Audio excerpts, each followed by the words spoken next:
Welcome. Today we're going to show you how to use a free hit on FPL Fantasy Premier League. So the first thing that you need to do is to actually just install Fantasy Premier League as see from here, and you need to open the app. After you do that, now you need to actually just log into your account as see from here. So after you log in with your email and password, now you can just go to the Fantasy section on the down left corner as see from here. Now you need to click on transfers as see from here.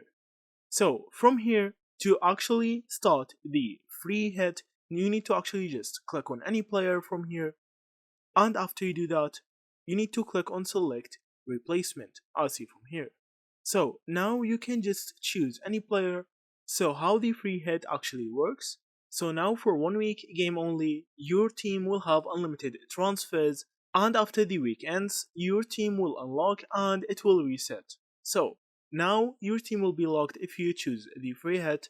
You can just choose any player from here. You need to just hit on next as see from here, and after that you need to confirm the free hit. And now your team will be logged. So that's actually how you use the free hit on Fantasy Premier League.